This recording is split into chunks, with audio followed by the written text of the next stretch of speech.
এই 90 লক্ষ টাকা একটি সাধারণ শিক্ষার্থীদের সাধারণ সংগঠন হিসাবে তারা কিভাবে উপার্জন করছেন বা তাদের অর্থায়নের উৎস কিভাবে আসছে সেটিও আমরা জানতে চাই। একক ইজারাদার হিসাবে তারা গণ অভ্যুত্থানের মালিকানা চিন্তাই করেছে। ছাত্রদল দ্বারা, ছাত্রদলের কোনো নেতা কর্মীদের দ্বারা কোনো একটি হলে আজকের দিন পর্যন্ত কোনো অপ্রীতিকর ঘটনা ঘটেনি।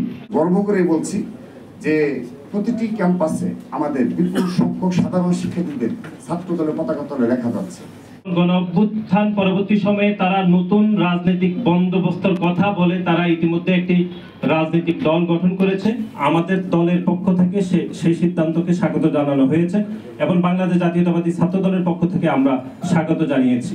কিন্তু আমরা যেটি উদ্বেগের সহিত লক্ষ্য করলাম সেটি হচ্ছে নতুন রাজনৈতিক দল যে গঠিত হয়েছে নতুন রাজনৈতিক বন্দোবস্ত হিসাবে, সেটিতে আমরা আসলে নতুনত্ব কিছু দেখিনি।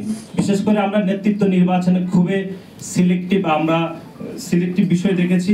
নমিনেটেড ব্যক্তিবর্গ সেখানে নেতৃত্ব নির্বাচিত হয়েছে, কোনো গণতান্ত্রিক প্রক্রিয়ায় নেতৃত্ব নির্বাচন হয়নি। এবং একই সাথে তারা রাষ্ট্র ক্ষমতায় গেলে তাদের ফরেন পলিসি কি হবে, তাদের অর্থনৈতিক বিষয়ের পরিকল্পনার বিষয়ে কোনো সুনির্দিষ্ট তথ্য আমরা জানতে পারিনি। এবং বিশেষ করে গতকাল ন্যাশনাল সিটিজেন পার্টির যিনি প্রধান তিনি রয়টার্সকে বলেছেন যে বাংলাদেশের কিছু ধনী ব্যক্তিরা তাদেরকে অর্থায়ন করেছে। আমরা এখানে ওনার কাছে জানতে চাই তাদেরকে যে অর্থায়ন করেছে ধনী ব্যক্তিরা, সে অর্থায়নের বিপরীতে তারা কি ধরনের কমিটমেন্ট তাদের কাছে নিয়েছিল সেটি আমরা বাংলাদেশ জাতীয়তাবাদী ছাত্রদল জানতে চাই।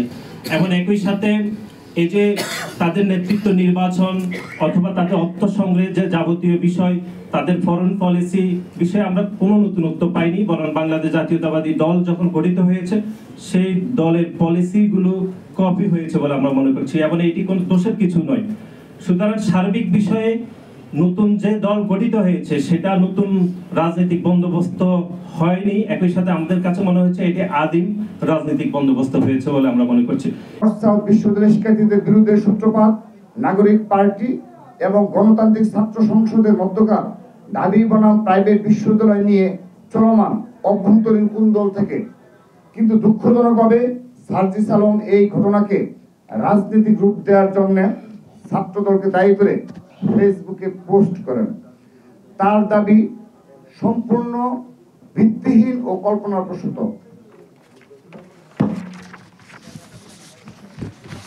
সার্জিস আলম তার পোস্টে নর্থ সাউথ বিশ্ববিদ্যালয়ের শিক্ষার্থীদের সন্ত্রাসী, দুষ্কৃতিকারী এবং টুকাই হিসাবে উল্লেখ করে নর্থ সাউথ বিশ্ববিদ্যালয় সহ দেশের সকল শিক্ষা প্রতিষ্ঠানের শিক্ষার্থীদের অপমান করেছেন।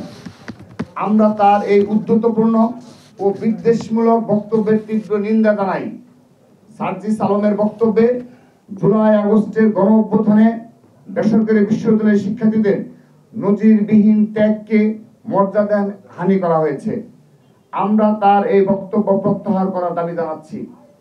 উল্লেখ্য, ঘটনাস্থলে বাংলাদেশ জাতীয়তাবাদী ছাত্রদলের কোনো সাংগঠনিক কার্যক্রম ছিল না সেদিন। নর্থ সাউথ বিশ্ববিদ্যালয়ের ছাত্রদলের নেতাকর্মীরাও ঘটনাস্থলে ছিল না।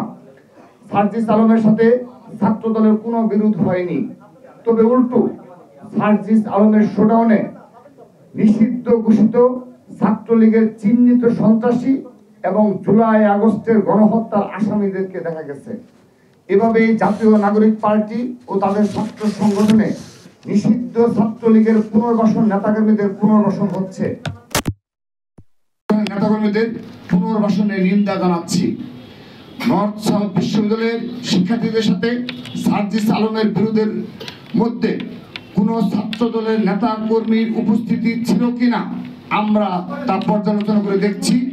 তথ্য উপত্যা সংগ্রহ করার কাজ চলছে।